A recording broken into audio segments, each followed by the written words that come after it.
marka hore aad iyo aad baan ugu faraxsanahay inaan maanta ka soo qayb galo xafladan lagu daahfurayay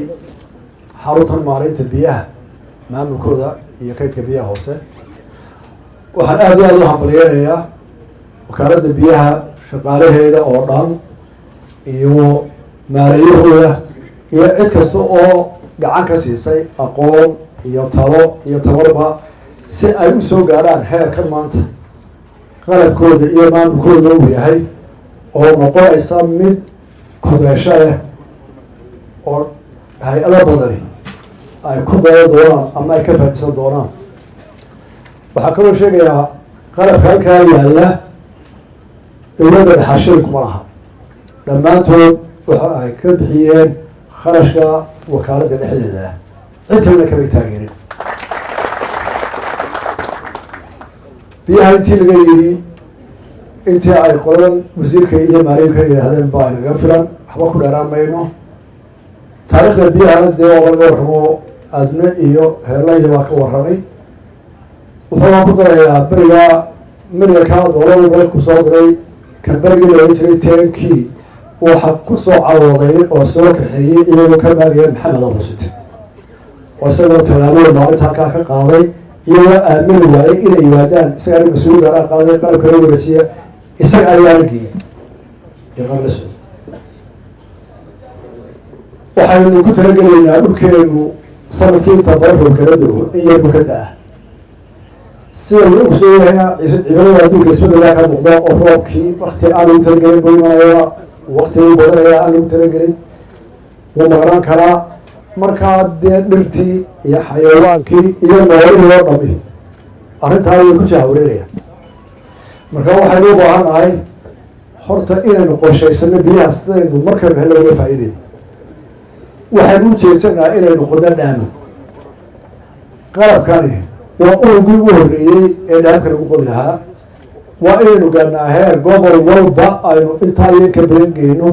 si kastaba maamulkeenu dhibhay noogu qaadatay intan isu geyno xoogeena dabeeto gobol walba uu samaystay dhaamo, gaar ahaan magaalooyinka dadka badan ku noli.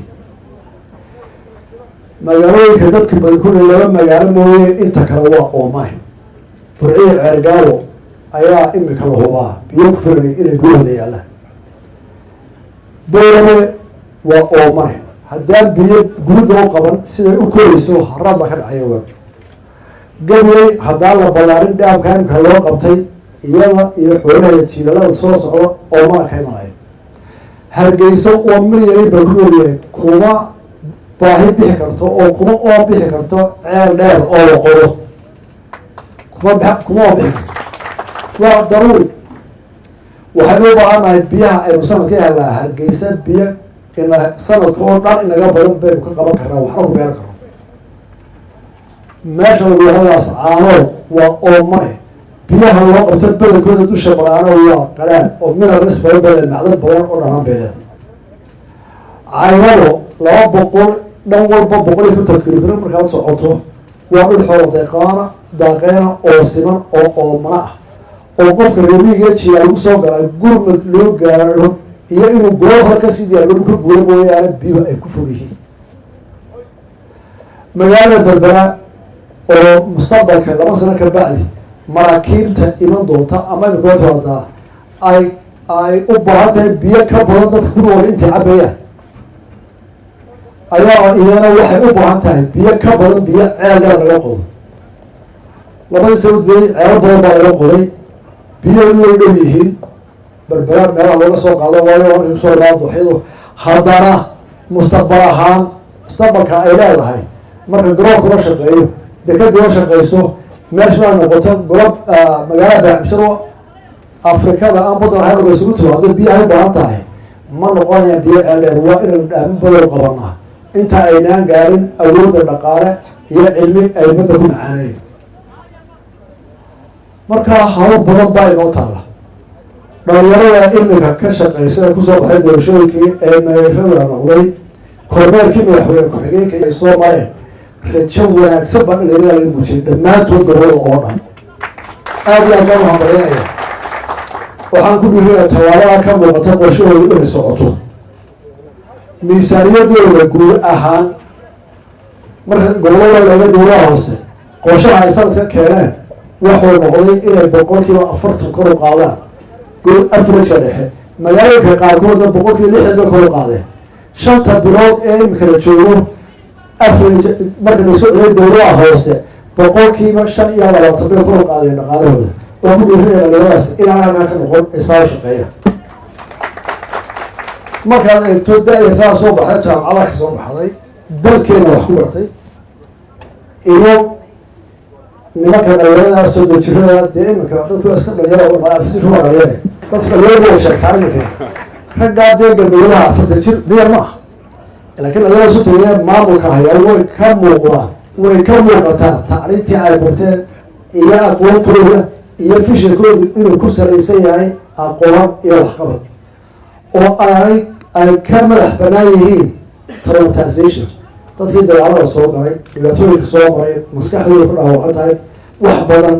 qofku marka uu waxyaaba soo dhacaa waxa ugu weyn waxay markuu qaacan waxaa hagaagayaan ma suurtagelayso lama karaayo waxaan leeyahay way ka fogeyihiin dhibaatooyinka dadka badan kusoo dhacay markaa rajo badan iyo mustaqbal badan iyo rajo aada iyo aada weyn baan ka arkaa dhalinyarada jaamacadaha ka baxday inay xiriir qabtaan rag iyo dumarba oo ay iyaguna mustaqbal iminka leeyihiin dadkii hore ee dhibaatooyinka soo maray da-baasi riixaysa way baxayaan marka adinkaa mustaqbalkana waxaan doonayaa inaad sidaa aada iminka muujiseen habeenaan inaad halkan kasoo qorkii socotaan biyaha intaasaan ku dhaafaya dalka maanta jiilaal baa ka jira jiilaalna weligeen intay soomaali jirtay waa dhigi jiray iyo kala leehay laakiin iminka waxaynu keennay cabanaan iyo cabasho iyo baryo iyo tawaawuc aan loo bahnay iyada oo aw la dhaansado oo baraaga jirin ayaa dhulkan lagu dhooraa oo laga hargeli jiray oo lagu tegi jiray abaaraha iyo jiyaalada oo dhulka awooddeeda lahaay laakiin iminka waxa bacday markaaba qofku waa qaylinaya hay-adahayna soo gaara dowladdayna soo gaara cidayna soo gaara qofku waxay ka muuqataa markaa inuu tamar galay oo uu iloobay awooddii ilaahay siiyey inuu yahay khaliifatal ard inuu yahay bilaadda uga dhigay inay iyagu adduunka maamulaan oy wax uga ka hortagaan marka qofku isdhiibaya waana dhibaato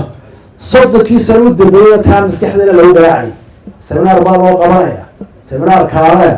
idinku waxba qabsan kartaan waa laydin caawinaya haddaad sida yeeshaan saasaa u soconaysaa horta waxa lagu caawinaya waa waxaan gaarin neef banaan loo araya konton dolar waxaa moodaa qofka maskaxda loo bedelaya oo shir loogu qabanaya laba waxaa loo sheegayaa maaha waxa dalkiisa dabaqa ninkan kula hadlaya ee dal sheeye ka yimid cimiladaada ma yaqaan roobkaaga ma yaqaan dhulkaaga ma kala yaqaan waxana waxay kuu qabanayaan ma yaqaan wuxuu kuu sheegayaa dal kale wax laga soo qaaday markaa wuxuu kuu sheegay waxaaga 50% ama 60 isma qabanayaan caqlina waad ku qaadatay buugihna waad qaadatay hodheelna waad tagtay seminaarna waa loo geeyey way ka socotay qofka marka la abaarumo ama waa laysa xorogeyn jiray ama qofku intiisa hadhay u xanaanaysan jiray oo kolba daaq iyo farsamo la dooni jiray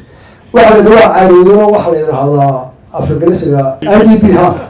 adigu waa daaduun dad intuu xoolo beeray meel la aanu socon banaan cidlaa iyo xiyoo xafsaday bacdheer baa loo saaray bishii baa la qoyskii 80 qaata 80 dolar kuwa bixiyo waa ku lacag badan 25 milyan baa inagu qoran oo laynoo siiyo dadka biga cayroobay balaan isweydiina saddex su'aalaha warshada dadka biyo khasaara inagu qabaan oo dhib bay nagu hayaan mise waxbay noo tahay dadku wuxuu diraa dadka hadii ka waqti lahaayeen may baqteen ilaahay baa saaqo waa shaqaysan lahayn baa qaba 80 milyan waxa dhigay qofka ilaanu halka ka kicin oo bacda uu hoos fadhiyo oo xoolo dhaqan oo tabar kala doonan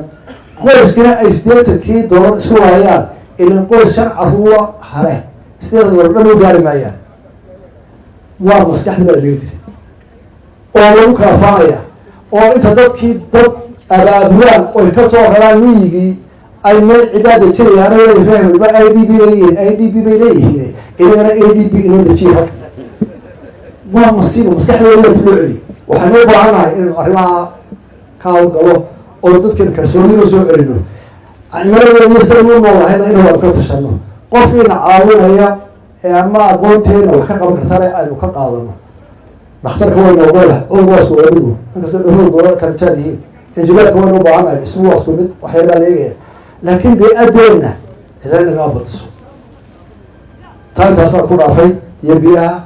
sanadka dambe iyo wixii dambeya dhaami baynu ku talagelaynaa dadka magaalooyinka degan ee guryaha waaweyn leh qof walba wax aan gaarin 200 kun oo Somalilandna 1 milyan oo Somaliland ka soo qaado ama 2 milyan ma gaarayo guryaha wareegta qof walba biyo qabsan kara roobka daa barkada uu qoran kara biyo ku soo xirsan qasbada uu soo kara deetana culis wadada ka qaado ku fuqarada ahay soo sakray biyo la siiyaa u sii deeyaysa hada adigu biyo soo istaagay isku kalsoonida Hargeysa waxa ku nool milyan iyo 200 hadda isku kalsoonaano hadda la qof Hargeysa waxa ku xukumaynaa $10 oo 12 milyan oo dadku meeqa qadeeyay waxa ka keenay $10 ma la oranay inta qalaysa ee ku qaysha qaadka haddaynu irankaasi maalin walba ku qaylaya ama $20 oo tobanka 20 bixiyo toban qof nus buu ka bixinaya nus baa bixin kara من $20 bixiyay ayaa boqol kale ka bixin kara 10 milyan waxa inoo qabanayaan laba dhaan oo Hargeysa ay 8 bilood aanay u baahneen biyaha geedeed markaan ka kordhado inoo daayir ka qaban kareen qaabkii loo haysana intaas aan ku raafay saaka iyo Soomaaliland iyo war maxaa jira saaka dalku waa nabad waa tawgeer horeysa shacabka xukuumadda waa shaqeynaya howlo baa socda laba dhibaato soo koray shalay ciidamada Somaliland soo buuyaa jira ciidamada Puntland ciidan beeleed iyo ciidan Puntland ayaa soo weeraray shacabka Somaliland ee gobolka Sool 6 qof way ka dileen 10 dhaawac ana waxa keenay asxaabo dhixii meelka aan la keenay ومانتا طول في هاي تاسمها وانا سيدري مانتا مينا فيلد إن سومالي إيو بوتلاند إيو سوماليلاند سومالي إيو بوتلاند هو السعودان سوماليلاند عيدا مصوب دلان وشعب كولا أبارها يجينا كابوتينا ولا مينا فيلد وحيني يلو وقت شغل دولها وكان شغل يلي وحكا يسوق ربي نيكا حمر كتريا المدرب خلود جونا إيرز الوزاري سوى سوق خلافة المملكة دولتي صاروا هذي سلسلة على تشيء أبرد سنة كسر هذا الشهر هاي سيدي يوتيوب كيدي مجال حار عيد ما كان دلي ونحتوي وياه قاضي وسوري شيء وعارف كل كذا وحنتها ما حولها مدرب في أحمد جونا بلاي الله كلنا تقولون إحنا كذاعي دب لو قالوا شيء ما ترى في وزارة علي عقد ثابت واحد يصعد وأمريكا واحد يقدر ده كل ماشي جاي بوصاص ويحاول يحمل شوبه نبتيسي حقيقي سودان أرفع معه عيب بوصاصاش في بعض وبرهاب بوصاص كبيرة أيام نخليها حقيقي ما أنت على سبتها حقيقي qaxooti tobanaa kuna oo soo qaxay ayaa gobolka sanaa ku sugan horaantooda soo gaaray berberiya Hargeysa hadduu dab kaco oo dab la shuu jaarkaaga yahay tuu ku soo gaaray khasaarisi durdurkiisa waxaan u soo jeedinaynaa ninka xamar xukume ee muddo dhaafka haddii aan dad iyo dunyo midna u tulayna taada u hadalkayso horta markuu hore waxaan leenahay dadka xamar iyo Soomaaliya degan baad markadaas ay wadaxayaan aad hawlo fakireen oo hawlo tashaday waayo dhibaatada anaga soo gaaraysa laba haddii aad damacday inaad tiraahdo waxa iga dambeyn maayaan meel roob fadhiya ama waa burburinaya dee ku soo toomayso oo cid walaad ma soo toogo waxaan ku talin lahaa muqdisho dadka jooga ee waxgarad iyo waayeel iyo dad xajalaale iyo aqoon badan weeyay bal mushkiladaasi loo furdaamay anaga culeyskeedii iyo khasaaradii soo gaaray ee aad iyo aad u tashadaan nabad u baa lagu noolan karaa dhibaatada annaga noo gaara ee 4 sano uu ugu hayay iyo colaadii ku bilaabay Somaliland iyo Soomaaliya ku kala geeyay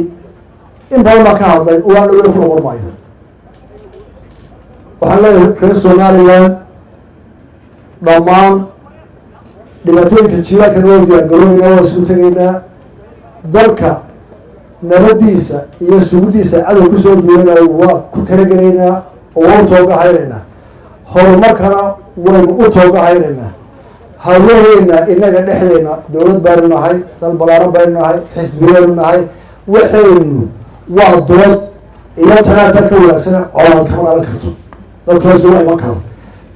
inaga dhaxaysa siyaasadda guud waxa weeye taladaasa wanaagsan iyo taasaa wanaagsan iyo talaynu qaadano waa dood iyo xisub sheeg ninka halkaa dhaafinayo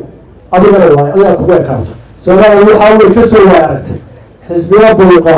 xisbi dadayani meel baxa oo la ka soo kacay waxay ila tahay dadka maanta jooga taaway ka kooreen in ka dagaal iyo buuq iyo wallahi aan madaxweynaha badan la sameyn madaxweyne uu bajinayay madaxweynaha la sameyn maayo xaaladda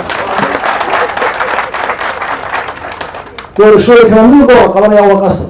xisbiga waa la furaya madaxweynaha tiisa oo dooranaya buurtiya xeerka iyo Soomaaliya waa la bedelayaa dawladda waa isla xisaabtamaya laakiin waxay ku xisaabtamaysaa dood iyo su'aal la'aan iyo ismaqal taanta saakay aad iyo aad u naxsitiin wassalaamu calaykum wa rahmatullahi wa barakatuh